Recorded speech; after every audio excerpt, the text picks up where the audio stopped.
નમસ્કાર દર્શક મિત્રો, ધ લોકસત્તા શોમાં આપનું સ્વાગત છે। અમેરિકા અને નાટોના સભ્ય દેશો દ્વારા ધમકીઓ અને પ્રતિબંધોની ચેતવણીઓ છતાં ભારત રશિયા પાસેથી ક્રૂડ ઓઇલની ખરીદી શા માટે ચાલુ રાખે છે તેના ઘણા મહત્વપૂર્ણ કારણો છે। આ એક જટિલ ભૂરાજકીય અને આર્થિક નિર્ણય છે જે ભારતના રાષ્ટ્રીય હિતો પર આધારિત છે।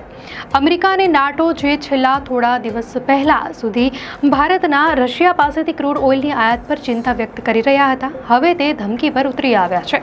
નાટોએ બુધવારે કહ્યું કે જો ભારત, ચીન અને બ્રાઝિલ રશિયા પાસેથી ક્રૂડ ઓઇલ ખરીદવાનું શરૂ રાખશે તો અમેરિકા આ દેશો પર વધારાનો 100% ટેરિફ લગાવી શકે છે।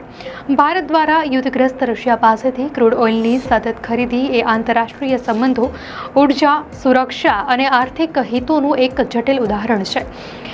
યુક્રેન પર રશિયાના આક્રમણ બાદ અમેરિકા અને નાટોના સભ્ય દેશોએ રશિયા પર આકરા પ્રતિબંધો લગાવ્યા અને અન્ય દેશોને પણ રશિયા સાથે વેપાર ન કરવાની હાકલ કરી।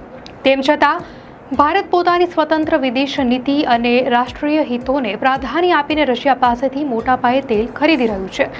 અમેરિકાને લાગે છે કે જો ભારત અને ચીન રશિયા પાસેથી ક્રૂડ ઓઇલ મંગાવે છે તો મોસ્કો યુક્રેન સાથેના યુદ્ધનો ખર્ચો નહીં ઉઠાવી શકે અને તેને આ યુદ્ધ બંધ કરવા માટે મજબૂર થવું પડશે।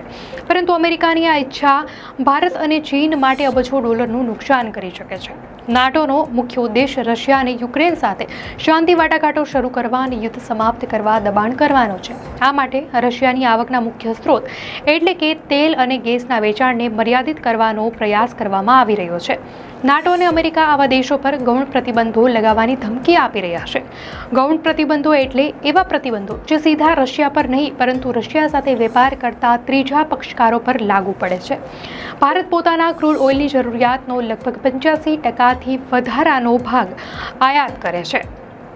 ઘરેલું ઉત્પાદન વધારવા છતાં ભારતને પોતાની અર્થવ્યવસ્થા અને ઉર્જાની જરૂરિયાત માટે મોટા પાયે ક્રૂડ ઓઇલની આયાત વિદેશી દેશો પાસેથી જ કરવી પડે છે।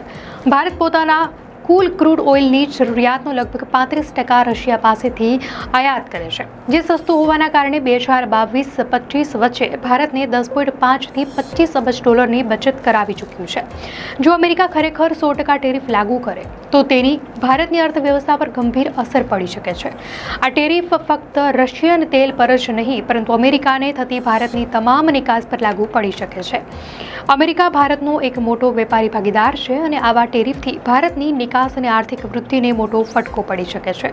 જો ભારતને રશિયન તેલની ખરીદી બંધ કરવી પડે તો તેને મધ્ય પૂર્વના દેશો એટલે કે ઇરાક, સાઉદી અરેબિયા, યુએઈ અથવા અન્ય સપ્લાયર્સ પાસેથી વધુ મોંઘું તેલ ખરીદવું પડશે, જેનાથી ભારતમાં પેટ્રોલ અને ડીઝલના ભાવમાં પણ વધારો થશે અને ફુગાવો વધશે।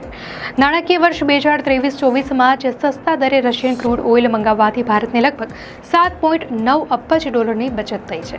રશિયા પાસેથી સસ્તા દરે ક્રૂડ ઓઇલ મળવાના કારણે ભારતનું ક્રૂડ ઓઇલનું બિલ ઓછું રહ્યું અને ચાલુ ખાતાને નિયંત્રિત કરવામાં મદદ મળી।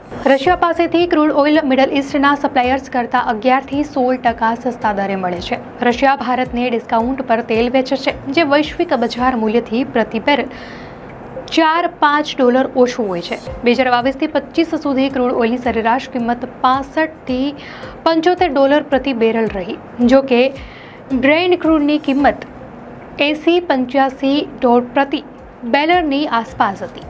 સાઉદી અરેબિયા અને ઇરાક જેવા દેશે બ્રેન્ટ ક્રૂડની નજીક અથવા થોડી ઓછી કિંમતે ક્રૂડ ઓઇલ વેચે છે, એટલે કે $80-85 પ્રતિ બેરલ, એટલે કે સાઉદી તેલ રશિયન કરતાં 10-15% મોંઘું થઈ જાય છે। જો ભારત મધ્ય પૂર્વ પાસેથી સમાન માત્રામાં ક્રૂડ ઓઇલ ખરીદે છે તો પ્રતિ બેરલ $4-5 વધારાના ખર્ચના કારણે વાર્ષિક અબજો ડોલરનું ભારણ વધી જશે।